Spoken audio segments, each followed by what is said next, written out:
Berzerk's an interesting title. You guys have been involved with it. It's got a history.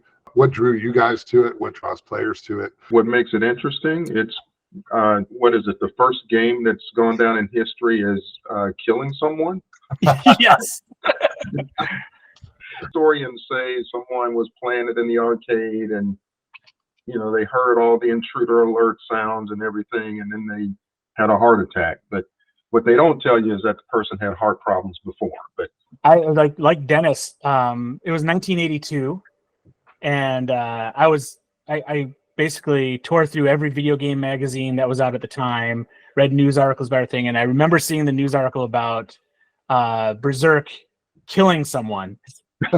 Yeah, they were, and the story I read was that he was playing it for so long that something had occurred and there was a heart issue and everything like that. And of course, later on we find out it was a heart issue. But to me, what was so crazy about that is because the game itself is basically man versus machine, and then to hear somebody died playing this machine, it was kind of like got caught up in the darker image of what this whole game was, because it's a very dystopian, dark, scary game.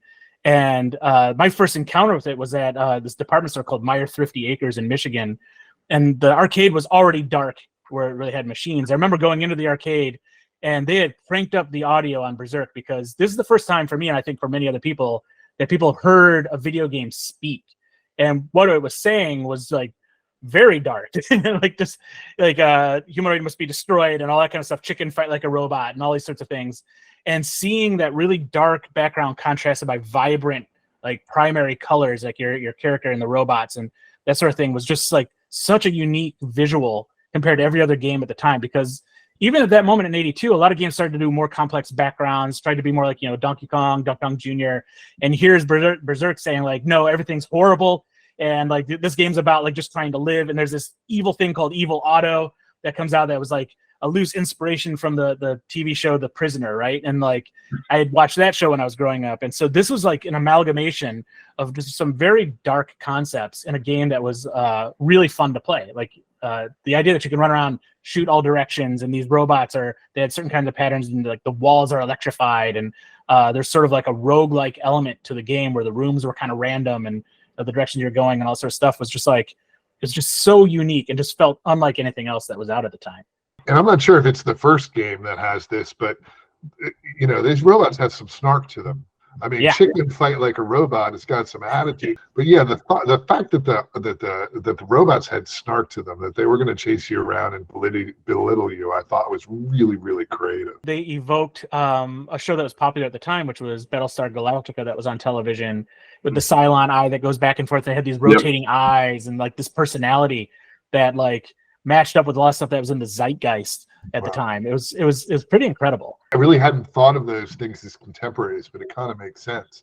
I was looking in my mind for like other things from that moment in time where robots had a lot of personality, right? Because that's kind of what you feel between the robots that are chasing you and yelling at you, but then this Evil Otto character, right? if I remember correctly, you couldn't shoot him in the arcade. I don't think you could, but you could. He was invincible, right? Yeah.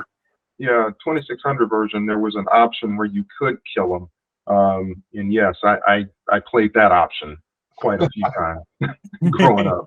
But yeah, just him chasing you is just in itself a little, I don't know, heart-wrenching. I'd say it's an interesting mechanic because he comes when you're taking too long. And of course, like in an arcade machine, that's important because they want you to die often and quickly. But in the I'd say like kind of the perceived story, the insinuated story, is this thing's on the hunt for you in these mazes, and it finally catches up where you are if you're taking too long in one spot. And so the idea of this like killer basketball come at you and he's invincible and force you out of a level, because the fact that he bounces and squashes and he has this smile on his face while he's doing it, it's like here's this thing coming at you with a grin because he's so happy to kill you, is like so maniacal and like so brilliant at the same time. And I love that the story about Evil Otto is it was the original game's creator, the arcade game's creator, based the name Evil Otto off of his old boss at Nutting Associates. And like his old boss would lock people out of offices for lunch and also the kind of stuff that he just drove him nuts, and he named it after his old boss, which I thought was another great add to that.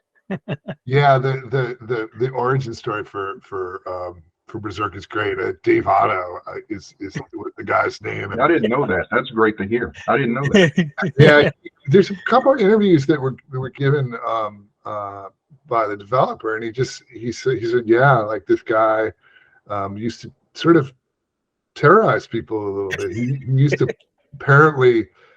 He had speakers throughout the office, and he controlled the music, so he'd play whatever he wanted. And he said he had this ability to sort of really give you a dressing down, like tear you a new one, all while smiling at you. He's like that apparently. I mean, that's what I've read. Yeah, Alan McNeil was the game designer, but yeah, it's like his personal history. It's really incredible. Yeah, it's really amazing, and it's kind of fascinating too. If you do a search for Evil Otto on like Twitter, for example, I mean, you find so many entries of people who have gotten a tattoo or drawn fan art of the character that's now decades old, right? And still there's all these new entries. There's something about this fact that he's evil but is smiling all the time. And it was his movement, like that bouncing, like he's coming at you and it's just like smiling, bouncing. All these motions should be happy things, but he's coming to just annihilate you. It's just a crazy juxtaposition. And as you say that, Mike, I didn't even think about it. When he gets you, he even bounces. He bounces erratically, right? He's pulverizing you into the ground. I found some copy, I guess, from either a marketing brochure or the original manual, where it actually says he will pound you to a lifeless pulp, grinning like a maniac all the while. I mean, that's just fantastic. And if you think 1982, not a lot of games, like most games are trying to be either, celebratory action games or whatever, but like this has so much character. There's just so much to it. Like the robots have their own personalities. Evil Otto has this crazy personality that makes no sense. And then you being the empathetic, like you're the humanoid and your extension is this humanoid in the game. It just all the combination of all these elements, just, I don't know. That's what made it stick out so well. Colors, the voices, the smile, all that stuff kind of becomes more amplified because there's actually not that much going on visually. Yeah, it's a really modern aesthetic because they went for, like, the simplicity wasn't from limitation. The simplicity was there on purpose. And again, because other games are trying to be a lot more complicated visually and everything else, I loved that. You said, it's McNeil, you said, who created the original author, McNeil. I love that he went the opposite direction because he had every opportunity to make this a more visually complicated game. But he's like, no, because like this is part of the aesthetic, the feel, the emotional palette he wanted to have come across when somebody was playing it. Chicken, bite like a robot.